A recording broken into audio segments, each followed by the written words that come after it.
What's up, everybody? Welcome to the video. Chris Pennell here. Go my final thoughts for week 5 of the NFL season for DraftKings and FanDuel. If you want a more position by position style breakdown, you can check that video that I posted out on Wednesday. But here we are going over my final thoughts. We have most of the injury situations posted from the league, so we kind of have a really good idea of who is playing and who is not. So we're going game by game, breaking it all down, talking cash games, talking tournaments, stacks, and run the optimizer at the end to see who is populating the most as of right now. And if that all sounds fine and dandy to you, do me a favor, make sure you have a like down below. Scratch it for brand new. Let's dive right into it. And really quick, if you like what you see on the screen behind me, there's a lot more available to you at cpendfs.com, website I built myself.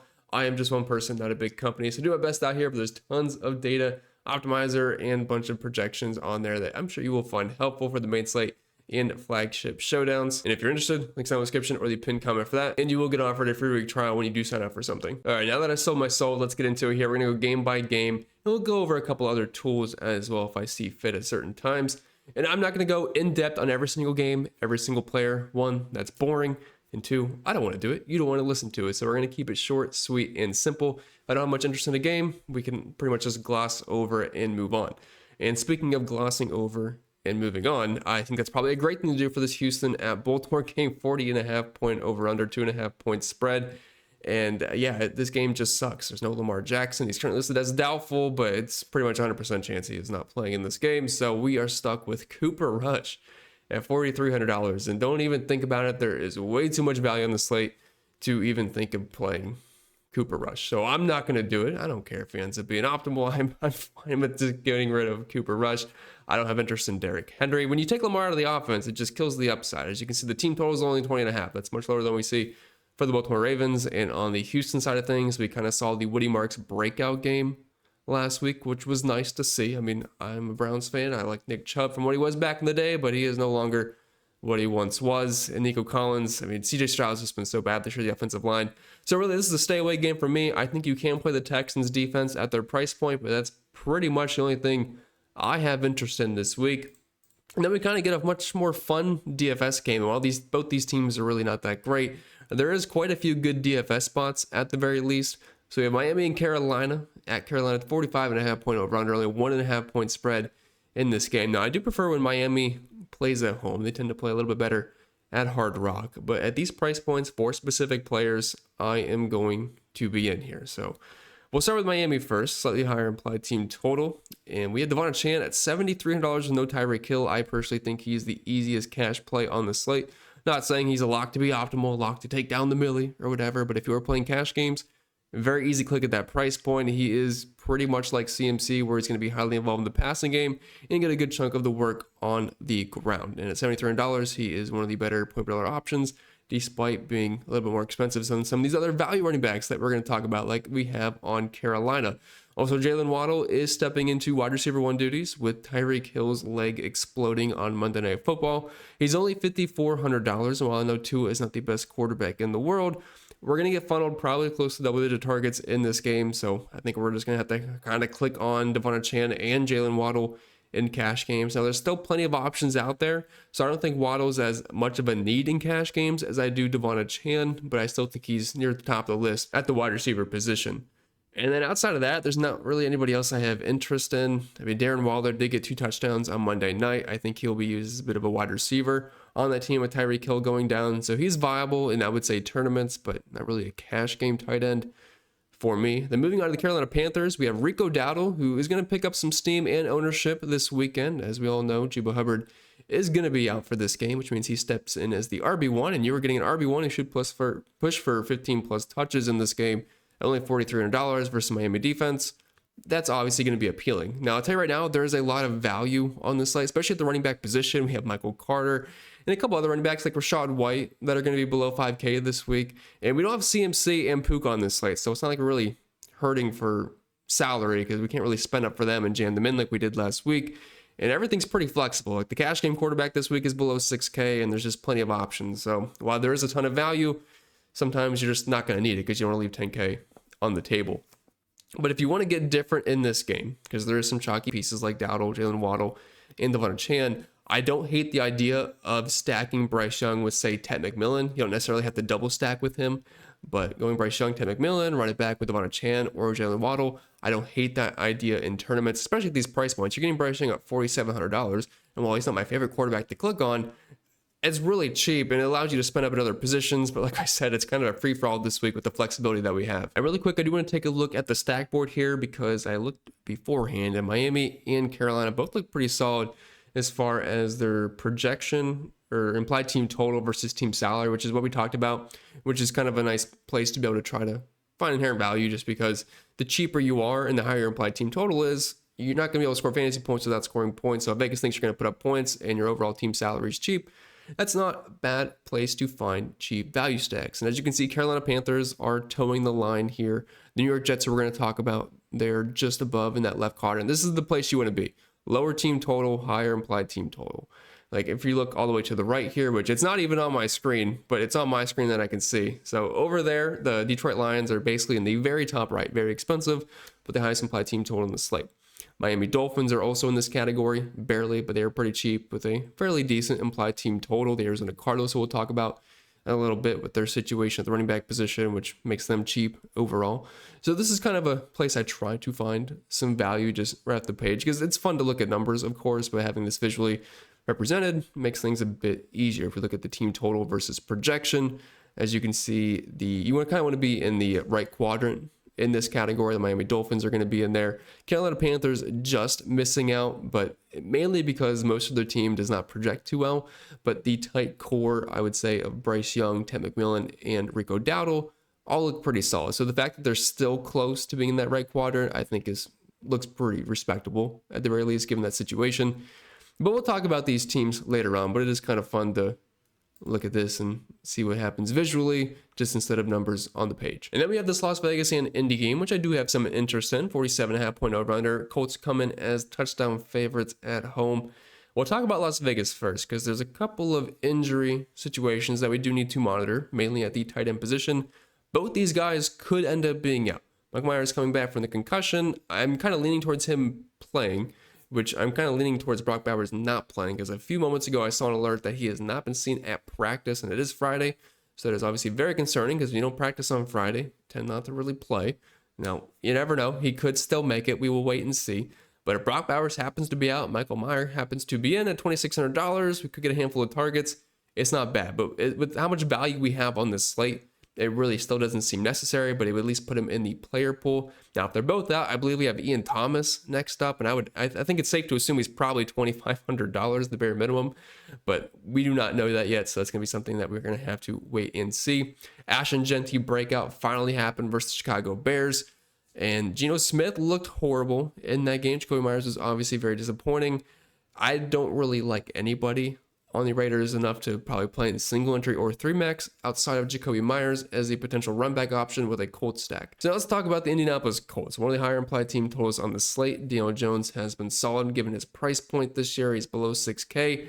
I think you can play him this week. Now, Alec Pierce did get rolled out. This projection still need to be updated, so I'd say probably a slight bump to Pittman, slight bump to Downs, slight bump to Mitchell, and of course the list goes on. And Tyler Warren, just because there's a couple less targets to go around. Now, Jonathan Taylor has been an absolute beast this season. He's a touchdown favorite at home. All signs would point to probably wanting to play Jonathan Taylor if you have the money. I don't think he's a cash game staple given the value we have at the running back position.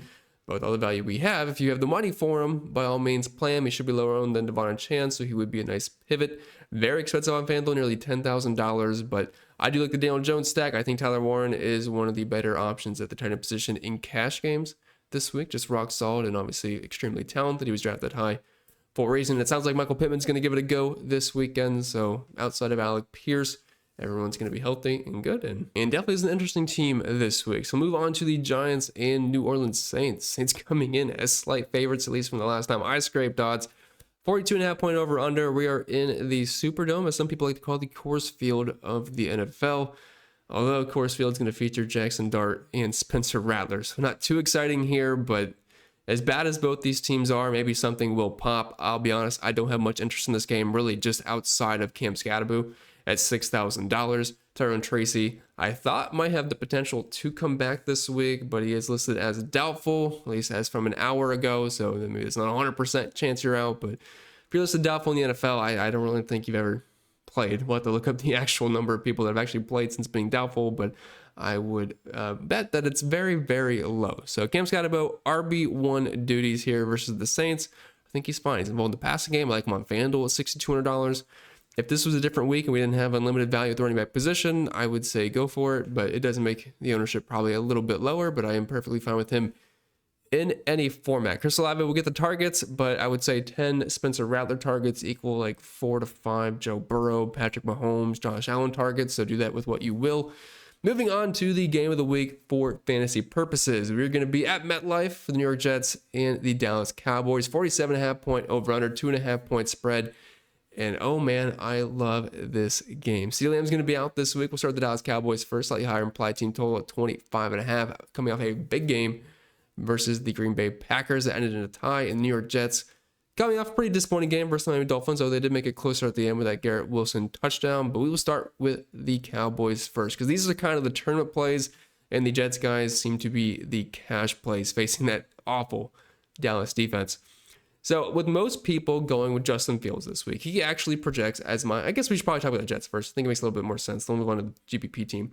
Justin Fields projects as my QB1. He's only $5,600. And I don't mean QB1 as far as point per dollar basis. I mean just overall and point per dollar.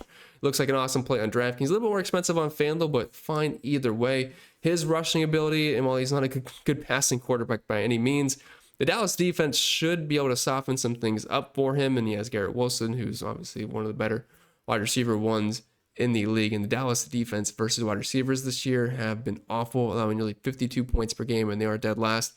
So yeah, there should be some decent points scored, and I just love the floor with Fields. He has a high ceiling because of it. He has a high floor. There's nothing not to like. Breece Hall is also an excellent option, only $5,600, and he's involved in the passing game, and there's no Braylon Allen, so it's definitely going to bump his projection up. And then Garrett Wilson gets the best matchup in the league through the first month of football, and he's only $6,100, so I do like that quite a bit. Everybody else, as far as a pass catcher is concerned, good luck projecting these guys. Allen Lazard, Josh Reynolds, Tyler Johnson. I believe there's someone named Smith out there. It's very gross. So I really only trust Garrett Wilson, and I don't hate Mason Taylor as a punt tight end. I don't think there's going to be too much ownership there, but for $2,000, a 7-point-ish projection really isn't that bad. Now, on the tournament team here for the Dallas Cowboys, Dak Prescott, he's going to throw the ball a ton. They play at a fast pace. I know there's no CeeDee Lamb, but he proved he can still put up a good fantasy day. Without him, George Pickens had a great game last week versus the Packers. Jake Ferguson has been a reception monster this season. He's below 5K. If you're playing Dak Prescott, I would be very hard-pressed not to double stack with him with either the likes of George Pickens and Jake Ferguson, or really Turpin would be fine, although he's kind of questionable coming in, and Jalen Tolbert is fine as well. If you want to forego the passing attack, I don't hate Javonte Williams as the pivot there just to get exposure to this fairly high implied team total in a game that everyone's going to want to play. But I don't think people are going to want to play Javonte. I think they want the pass catchers, they want Fields, they want Breece Hall. So it's a decent way to get different. And then we have maybe a better real-life game than fantasy game. I think I say this every Philadelphia Eagles game, but like, who wants to play the Philadelphia Eagles this year? All they do is run the ball, they chew clock, they don't throw the ball. They didn't complete a pass in the second half last week. It's just such a brutal team for fantasy. Jalen Hurts can get there, Saquon Barkley can get there, but good luck trusting these guys on a consistent basis. At least the passing game is what I mean. And of course, Saquon's always going to be solid, but I have not yet played Saquon this year. Hasn't burned me yet, so I think I'm probably going to continue to do the same. I don't really want to pick on Denver too much. They're slight favorites at home, but I don't really like the spot for anybody here.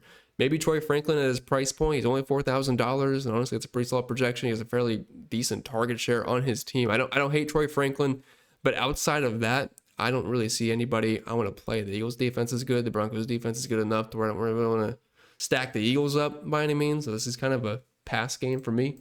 Then we have a kind of an ugly one here. Tennessee Titans and the Arizona Cardinals. 41.5 point over under in this one. Cardinals coming as 7.5 point favorites. And the running back situation is decimated over there. No James Conner, no Trey Benson. We are now left with Michael Carter and Demercado, whatever it may be. This is going to be a pretty even split, I would say, between these guys.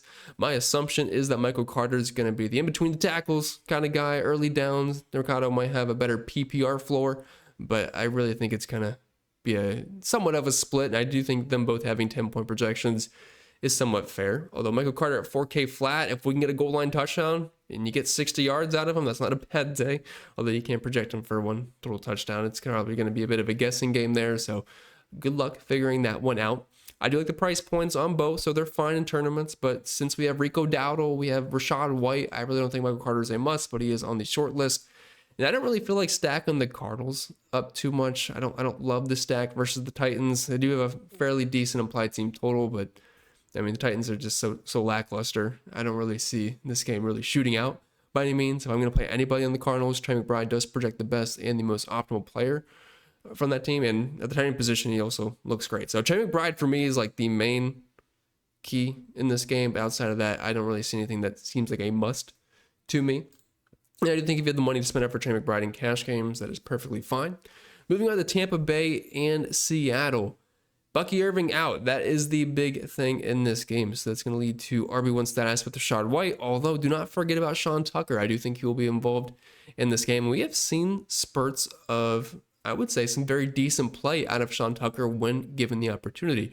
I forget the exact game it happened last year, or maybe it was the year before, but absolute monstrous performance out of him. So don't think it's just going to be all Rashad White. Sean Tucker will be involved. Although Rashad White is definitely the one I think we're going to want to get to if we are playing cash games. Rashad White seems like a fairly safe play. He's always the backup to Bucky Irving, and we know he's a pretty capable pass catcher too. And Baker Mayfield has shown that he has no problem at all dumping off to his running back. So very safe play there. And then for Seattle, JSN, one of the top targets.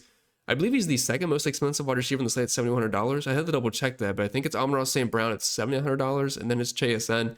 But those are my top two projection wide receivers. And like I said, there's not a CMC on this slate. There is not a Puka Nacua that we have to jam in our lineups. So if you want to play JSN, it is very easy to do so, and he does project really nice at $7,100. But outside of that, no interest for me on anybody else. So Rashad White, Sean Tucker if you're feeling crazy, and JSN from this game. Then we have the highest implied team total of the week for Detroit at 30.5 here. They're going to be on the road in Cincy for a 49.5 point over-under, although they're doing most of the heavy lifting of that total. Cincinnati comes in with a 19.5 implied team total, and they have looked awful without Joe Burrow. And even though they didn't really look that great with Joe Burrow either, so it's kind of just been a terrible performance from the Cincy offense so far this year. Browning has been putrid. Chase Brown has been horribly inefficient. Jamar Chase, of course, with no Joe Burrow, it's hard to see him get upside. Now, he did have that great game versus the Jacksonville Jaguars, but outside of that, it's been dreadful. I mean, they're going to have to force feed him the ball at some point. We know he's going to start getting unhappy. T. Higgins has been useless. I mean, you can't play Yoshi or Tinsley. Fant, if he is back, I mean, it's okay at $300, but I'm not getting there. So really, for this game, I am sticking with the Detroit Lions. I don't even think you have to run it back. I think they can just go full onslaught because they have shown when they are up, they don't let off the gas. They just keep scoring points. So I don't really think that's something that we have to worry about. So if you don't play Jared Goff in tournaments, I like it. Pair him with Amon-Ra St. Brown, pair him with J-Mo at $4,100. I like that quite a bit. Or pair him with St. Laporta. Two of those three, I think that's excellent. If you want to forego the passing attack and play the running backs, by all means, I think both are going to be viable. Now, I did hear that I guess David Montgomery is from Cincy. Something with his mother, something with his family. There's a bunch going on. I don't buy into those narratives, but for those of you that like that, look up David Montgomery and Cincy. I'm sure something will come up. But both these running backs should be able to eat. And if they're up 20 points, and they might just take turns scoring touchdowns. Like I said, Detroit just typically does not let their foot off the gas. So I think everybody looks awesome here.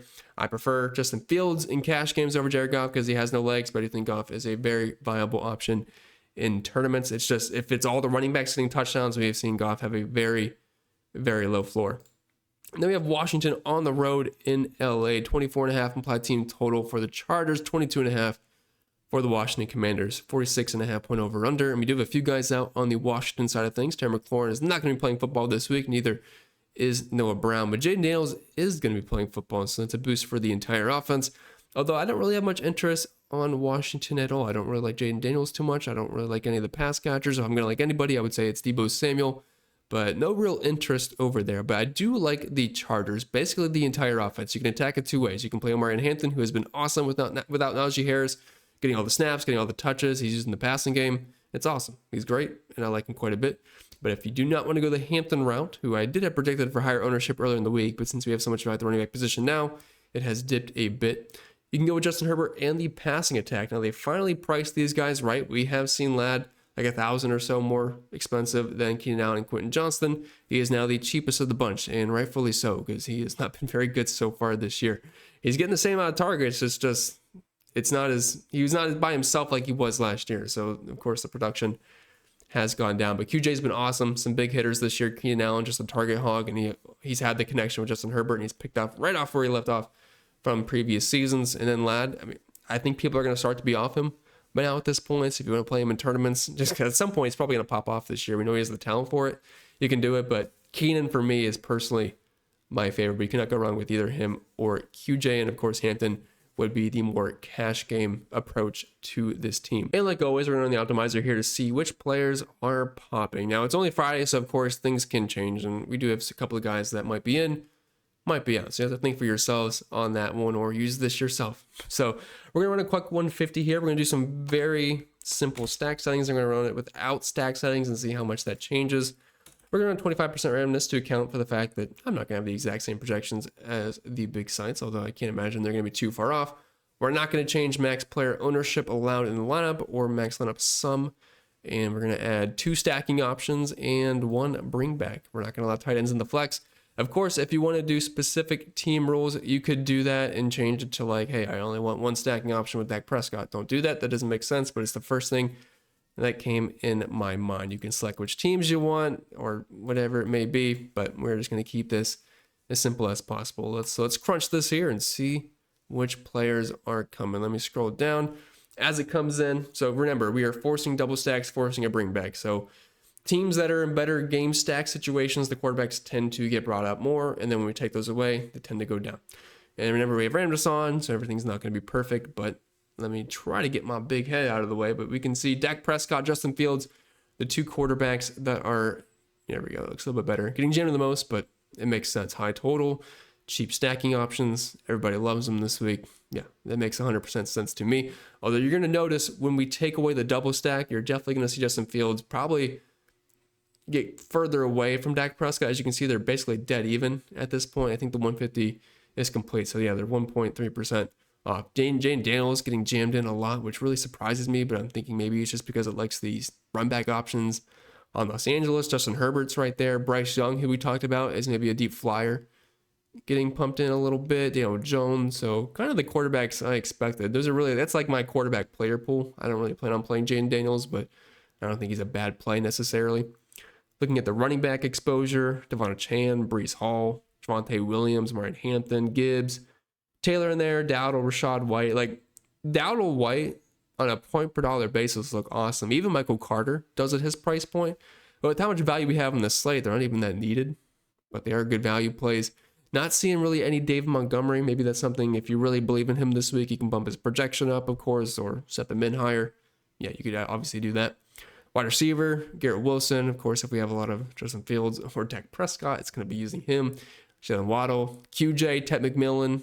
It's probably with the Bryce Young, although by himself, he doesn't look too bad. JSN, Pickens, Debo getting thrown in there with all the Jaden Daniels that was picking up. It's a lot of Vontae Turpin, but I like Turpin. I wish they would get him more involved because he is pure speed on the field.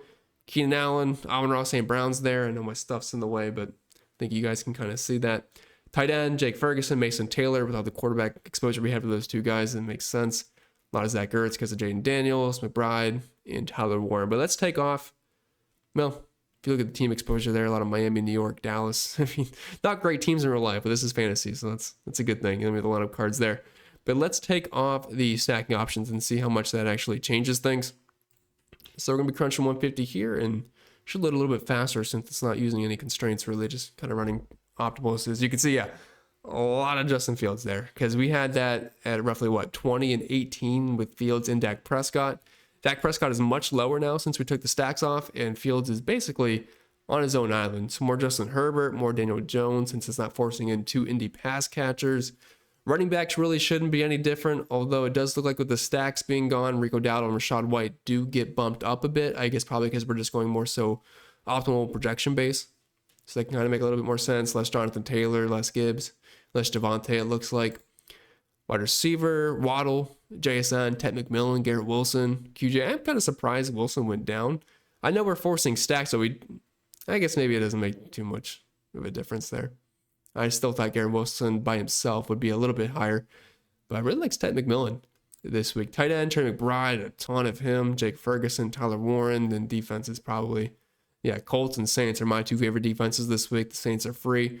playing at home, slight favorites. I do like the Lions a little bit more than the Cardinals, but really that's like the 4 main defenses, really the 5 main defenses I'd be getting to. So I'm glad the projections agree with that. But that being said, that's all I got for you guys this week. So I hope you enjoyed it. If you did, or even if you didn't, make sure you leave a like down below. Scratch it if you're brand new. If any questions, comments, concerns, leave them down below. I'd be more than happy to answer them. We wish you all the best, and I'll see y'all next week.